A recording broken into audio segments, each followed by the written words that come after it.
देवियों और सज्जनों, सादर अभिवादन।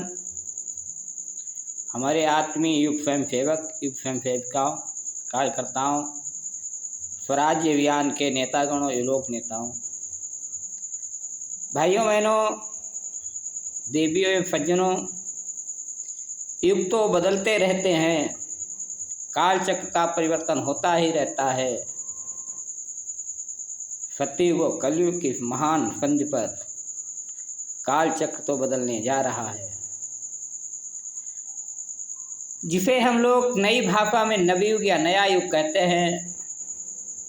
सत्य बात तो ये है, यही तो सतयुग है, जिसका प्राकट उदीयमान महासूर्य की तरह से दिन पर दिन मत्स्य अवतार की तरह से बढ़ता हुआ ही चला जा रहा है।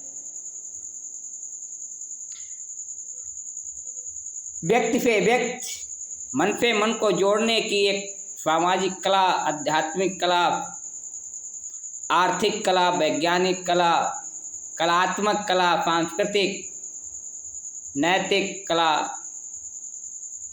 बने। विचारों से काटने का भी एक तंत्र विकसित हो और एक अहिर्निश चलने वाला यह वैश्विक वैचारिक महाभारत, जिसमें संसार के 8 अरब व्यक्तियों का समामेलन हो, युग शाखाएं ग्राम और नगर स्तर पर प्रारंभ हो सकें और कुंज शाखाएं गली मोहल्ले में प्रारंभ हो सकें। एक भाषा, एक संस्कृत, एक धर्म, एक विधान, एक प्रधान, एक निशान, एक आचार संहिता, एक अनुशीलन, एक मार्गदर्शन, वावी सब वैज्ञानिक हो। देवियों और सज्जनों, आओ हम लोग ध्यान करें उन महान पुरुषों का जिन्होंने स्वतंत्रता महान आंदोलन में अपना संपूर्ण आहुति दी। सनातन धर्म को जब जब आवश्यकता पड़ी तब तब उन लोगों ने मानवता के कल्याणार्थ अपने जीवन को आत्मोत्सर्ग किया। और उस महान गीत की 2 पंक्तियां गाते हैं। उनके पद चिन्हों पर चलकर यश गौरव हम पाएं, उनके पद चिन्हों पर चलकर यश गौरव हम पाएं। जिनने अमर किया इतिहास आज हम उनकी जय गाएं, उनके पद चिन्हों पर चलकर यश गौरव हम पाएं।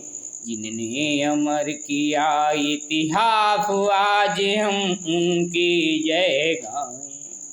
चाहे भगत सिंह हो, विवेकानंद हो, भगीरथ हो, दधीच, सावरकर, नेहरू, शास्त्री, पटेल, इंदिरा, जयप्रकाश, अटल, अडवाणी, मुलायम, ममता, जयललिता, जैसे इस देश के मायावती, काशीराम, जैसे इस देश के प्रकाश सिंह बादल इत्यादि लोगों ने इस देश के लिए काम किया, इस मातृभूमि के लिए काम किया।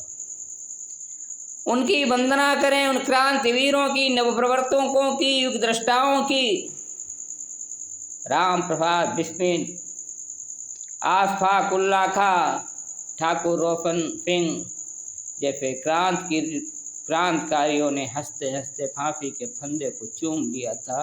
उस फांसी के फंदे को चूमने का एक ही मतलब था कि भारत माता पराधीनता की बेड़ियों में जकड़ी पड़ी है। ये पराधीनता की बेड़ियां टूटे और भारत के नागरिक एक स्वतंत्र राष्ट्र में अपनी ऑक्सीजन को ग्रहण करें, एक शुद्ध ऑक्सीजन, शुद्ध सांस, शुद्ध हवा ग्रहण करें। ऐसे 16 साल, 18 साल, 22 साल, 24 साल, 28 साल, 32 साल, 45 साल के क्रांतिकारियों ने हंसते हंसते फांसी के फंदे को चूमा था। तब यह सांस्कृतिक राष्ट्र भारत, आध्यात्मिक राष्ट्र भारत, वेदों का राष्ट्र भारत, पवित्र नदियों का राष्ट्र भारत और ज्ञान विज्ञान की महान उर्वरक भूमि पुनः स्वतंत्रता की महान बेड़ियों से मुक्त होकर के 15 अगस्त 1945 को आज़ाद हुई। भाइयों बहनों, आओ फिर से एक बार गीत गाते हैं। उनके पद चिन्हों पर चलकर यश गौरव हम पाएं।